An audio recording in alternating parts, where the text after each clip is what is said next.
my voice is in a very weird state right now. It's like it's my voice is still not fully back, but we'll do it. I've been shouting a lot for the past few days. You know, orientation. You gotta get the freshies to no, you know, you need to hide them up and stuff. Oh wait, my things. Okay, there you go. So yeah. Today we'll be doing the story quest. The character story quest. We have Ito here. We have Miko here. Miko. Yeah, Miko. And we also have Ayato's story quest. We are going to do as many story quests as we possibly can today. And the next stream, which is tomorrow, we will be doing the Interlude Act 2 quest. So yeah. Let's get started, shall we? Bro, I've been like shouting a lot. Okay, I didn't shout as much as I did last time. But still, I shouted a lot. I screamed a lot as well. It wasn't like the you know, that kind of scream. I was like that kind of scream, the high pitched scream, you get me? And because I don't do it that often, I don't do the high pitched scream that often. It's it kind of, oh my goodness, I saw those stack beaters, oh boy. So I was there, right? My throat, I remember the first day, which was on a Sunday. Right, it was on a Sunday. I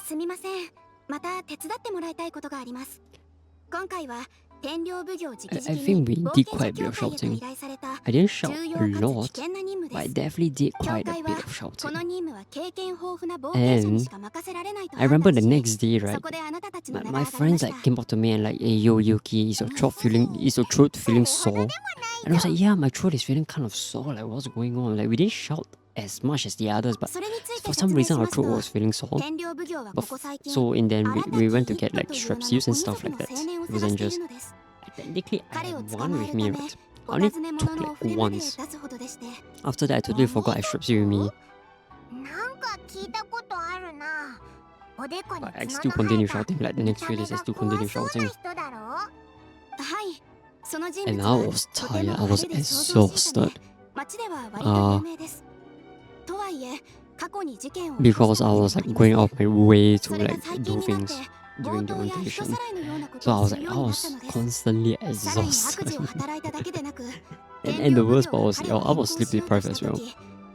Because there'll be some days, right, the orientation will start at like 9 AM. So it starts at 9 AM, right? I have to wait. It's a 1.5 hour trip there because of traffic, because it's the start of school period, so there's going to be a lot of people taking the bus. And I know I'm just there like, okay, fine, I'll wake up 1.5 hours earlier to shower, to prep my things, and then get out. So I always wake up at 7:30. That's 1.5 hours. The worst part, right, is the day before. The day before, I'll usually sleep about 12, 1-ish. But of course, we don't instantly sleep once we hit the bed, right? So there's this what I realized. So every time, right, I wake up, I off my sleep mode. First thing I do is I'll check my sleep. I'll go to the Apple app and then I'll check my sleep, see how long I've slept. There was like days, right, where I thought I'll definitely get 8 hours of sleep because I already calculated. But then when I checked the app, right, apparently I didn't sleep until like 1 hour later. Apparently. So in the end I only get like 6-ish hours of sleep. Because I think, right, how the Apple Watch tracks is that sometimes when you make movements while you're sleeping, right, the watch can detect it because of the gyroscope, right? The gyroscope, whatever call it, whatever accent you want.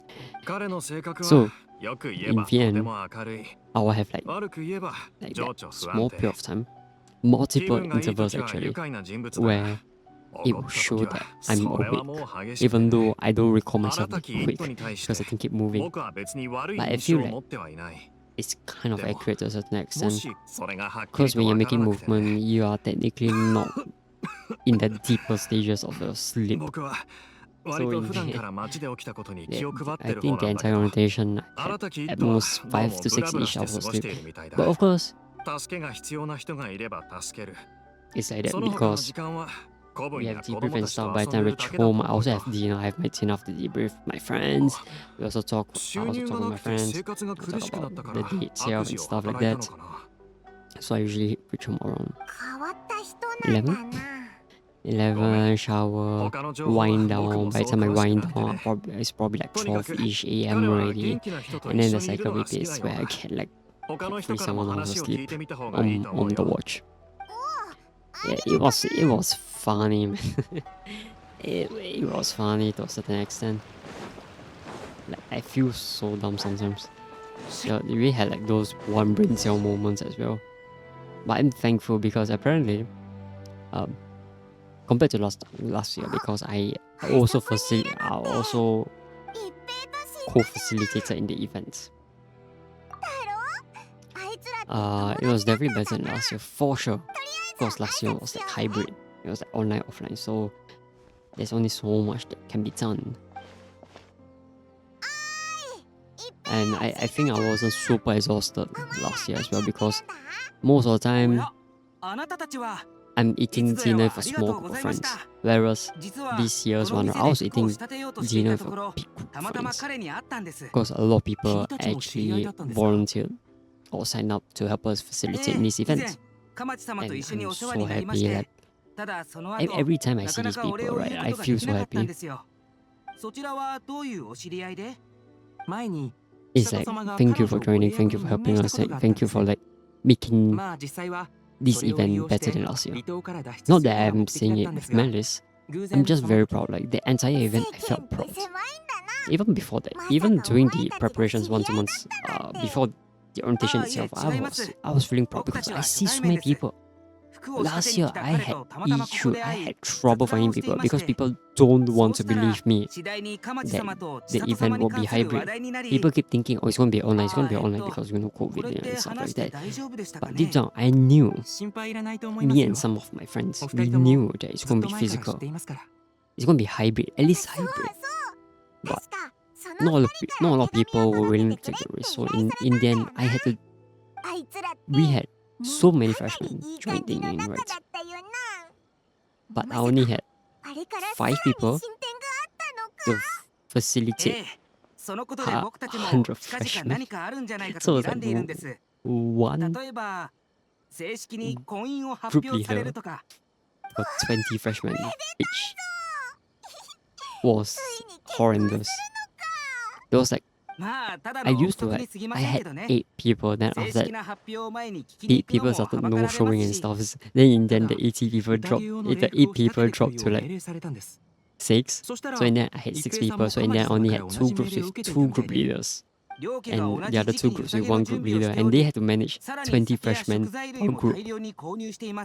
Deep down I was sweating, I was stressed out last year, I was stressed out. And to make matters worse, right, it's that 6 people went to 4 because the 2 of them, 2 of my group leaders, they got COVID. I don't know from where. They got COVID. They sent me the picture of their ART kit, and I'm like, I'm over there even more stressed out. And the worst part, right? Not that I'm gonna say this with malice. It's just a reminiscence, nostalgic. I always talk to this with my friends. Like, we always reminisce about last year because it was the most stressful point in our lives, to be honest. So, we were there, right? I was there with 4 people. To make matters worse, the management decided to say, let's do cheers. But none of us were prepared. So, in the end, right, I was not informed at all. Day 2 of the orientation last year, suddenly one of the, we call them clans, okay? One of the other clans, we have 6 clans, right? One of the other clans started cheering. The moment I hear that cheer, deep down I was like, oh no. I was like, I was stressed out. I was super stressed out. I had to deal with manpower shortage. So every now and then I had to help out. I have to help out my group leaders. Now you're telling me we have to do cheers. And to add fuel to the fire, right? The fire was super big already. The worst part was my clan, the freshmen, right? They weren't enthusiastic at all. I tried to hype them out. I tried to help my group leaders to hype them up, but they clearly couldn't be bothered. I even told the freshies like, yo, this orientation might be your last time to have fun before university starts, because engineering is not fun. Engineering gonna suffer a lot mentally. You're gonna suffer. You're gonna probably grow grey hairs. This is your last chance to enjoy. But apparently they don't care. They want to act cool and stuff. Like, you know. Yeah, it was just stressful. It was a very stressful moment. Wait. What? Oh my goodness. Oops. Oops, I accidentally started another quest. Oopsie daisy. Yeah, I was super annoyed. And I was angry. I was like, my feelings, right, was bottling up because I had to deal with like freshmen who clearly don't give a shit. They just came to orientation for no reason at all. You come to orientation to have fun, to make friends, but they were clearly there to just be stoic. Yeah, that. And I remember I was super stressed out, and then I kept getting feedback about like how my clan was like not responsive and stuff. But then I was trying super hard. I was shouting here and there last year. So even, I think on day 3 of the orientation last year, right, one of my group leaders was asking me something, and I think it was related to I can't remember. It's been a long time. It's actually been a long time. It's been a year. He asked me about something. Something about one of his freshmen wants the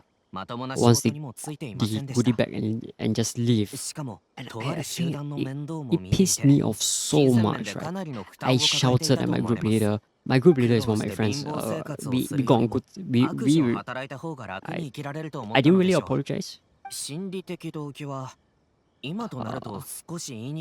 But we were true afterwards. He's still my friend till today. We still hang out. But yeah, I remember I shouted at him, and then I just walked down the stairs, right? So we're in a lecture theatre. My clan is like on the higher level. So like, we're here. The stage is here. I remember I shouted at him, and then I just walked down the stage. I just went to the stage. I went behind the podium, and then I just went into fetal position, and then I just kind of broke down in a sense. Because I was stressed out, I was angry, I had too much things to take care of. And the fact that I was super unlucky in getting very unresponsive group leader, I mean freshies, not group leaders, make things worse. Yeah, I was really operating on minimum manpower. What is going on here? And I keep getting more and more issues coming at me. So I remember I went there. I remember I started crying. I started crying. It was those silent cries, you know. I just over there. I just crushed down. I still remember I just started crying. Because I was so done with the orientation. And to make matters worse, right, the management came. Management as in the managing committee, right? They came, they saw me crying, and then they were like asking like, what happened to this guy? And stuff. And I think my other friends explained. And honestly, nobody cared. Nobody was really. No, they were just trying to let me cool down, you know. They just like, leave me alone. Because I couldn't go outside and cry. If I go outside and cry, it's going to make matters worse for us, right? So like, subconsciously, I knew I just had to go to the stage behind the podium and then just let it all out. And I made sure to hide myself in such a way where not a lot of people can see me, not a lot of freshies can see me, because again, yes, I do not want to make matters worse. Actually, I didn't really shout. I just raised my voice, I raised my voice. So, and then to make matters worse, right, the managing committee came, they saw me, and I think, right, the lecturer in charge of the student affairs was there. And I don't know why. Some people, some smart people, sometimes the things they do, the things they think of sometimes confuses me. Hey Eugene, what's up my guy? Hello, how's your day? Today we are doing the Irotaki Ito quest, Arataki Ito quest. Yep. So we're just talking to some people, we just started the quest. My voice is kind of like semi-fucked here. What are we talking about? Oh, we're just talking about the orientation that I facilitated in just a few days ago. And I'm just reminiscing about last year, like how this year was better than last year, because last year was hybrid, this year was full-on physical. I'm just talking about the amount of things I had to deal with at the time. So yeah, I don't know why smart people, I don't know what goes through their mind sometimes, but the lecturer in charge of student affairs was straight up asked, hey, can you talk to him? Yeah. I was like, hey, managing committee, can you talk to Yuki? And I was not feeling it. I did not give a single damn. I just wanted to like cry and then just let it all out, and then go back to doing my work. But then the managing committee came, and let me just tell you this, let's just keep this between us. The managing committee was dog shit last year. They were absolutely dog shit. How was orientation? This year was fun, man. Absolutely fun. It was better than last year by a lot. I had so much fun. Just that the only thing was I was sleep deprived like most of the time. Because I'll reach home like 11, 12. And then I'll wake up at like 7:30. Hello committee. What? So they were dog shit. Last year's committee was dog shit. Not that I mean it in a malicious way, but it is what it is. It is what it is.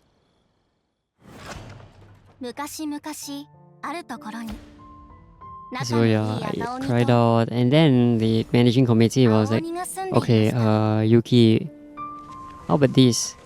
In 5 minutes you meet me, we go outside and talk. And I was like, this time I'm like, you are so bad at managing your own people. You can't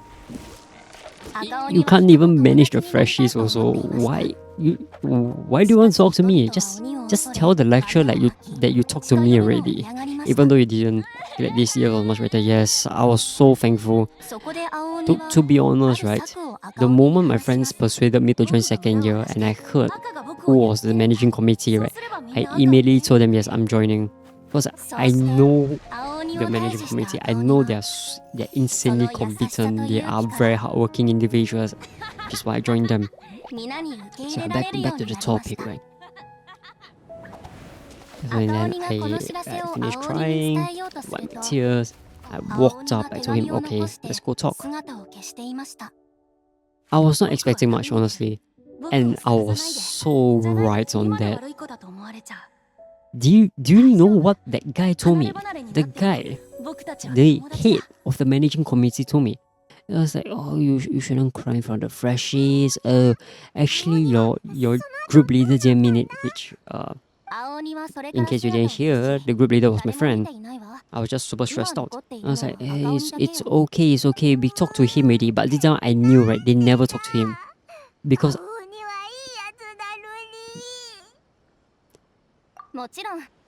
Because what's the point of talking to him? It's none of our fault. It's none of our fault. We are just unlucky. And partly it's because the managing committee was dog shit. I don't know how many times I'm going to say that. Yeah, I'm like super annoyed about it. I don't mean in a malicious manner, but they don't seem to wake up or learn from their mistakes. They never learn from their mistakes to this day. How I know is because I follow some of them on Instagram. They never learn their mistake, but that's a separate topic that I'll talk about. So in the end, I was pissed off. I was pissed off about the freshies who didn't give a shit about orientation but still bothered to join orientation for some strange reason.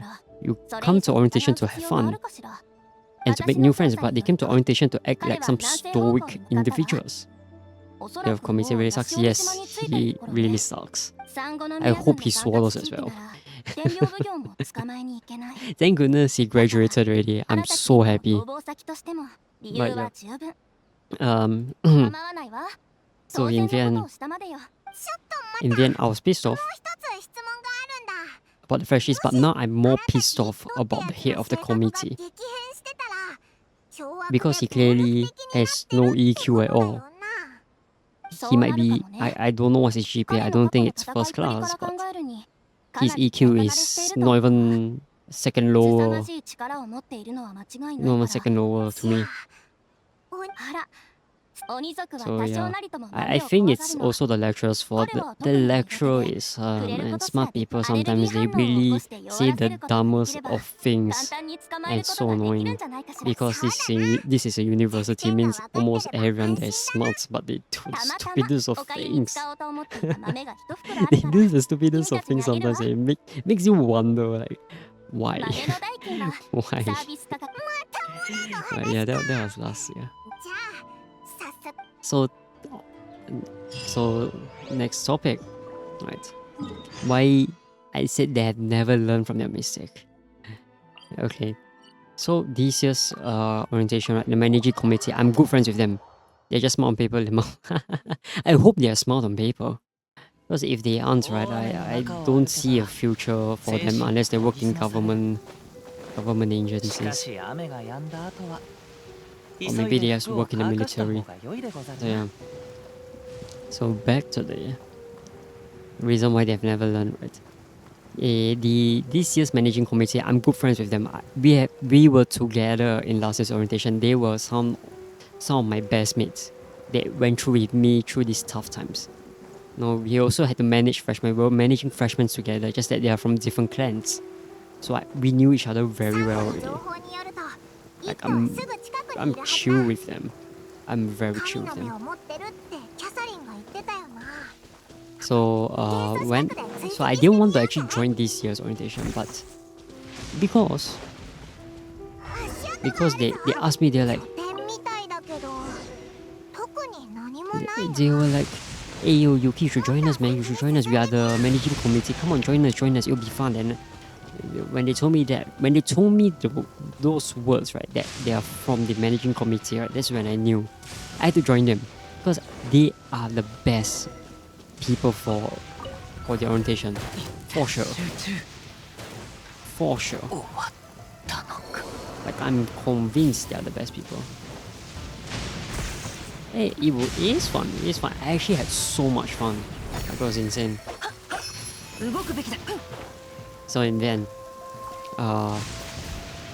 the committee, and we had a huge turnout. We had a huge number of people that actually joined the committee. A lot. And I was super proud of it. I was so happy. Like everyone was so fun to be with, so fun to talk to. And I loved it. It was such a huge contrast to last year's.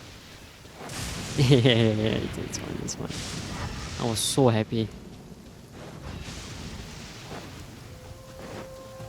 Okay, where is it? So in the end, what the?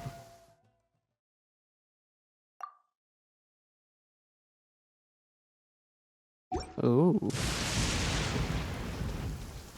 Yeah, so in the end, a lot of people joined, and apparently a lot of people from the last year's committee also joined, especially the managing committee. We had, I think, 2 that joined, right? But then, from what I've heard, none of them came for an orientation. None of them came for the meetings, for what else did they not come up for the meetings, for the orientation at all. They literally joined and just being a bunch of freeloaders. Because when you join the committee, you get CCA points. But they didn't do anything. They didn't join. They didn't give any ideas. I think at that point, right, me and my friends, right, for this managing committee, we were like, there's no point complaining about them. They are no longer here already. What's the point of complaining about them? But yeah, that's the reason why. That's the reason why I stopped learning.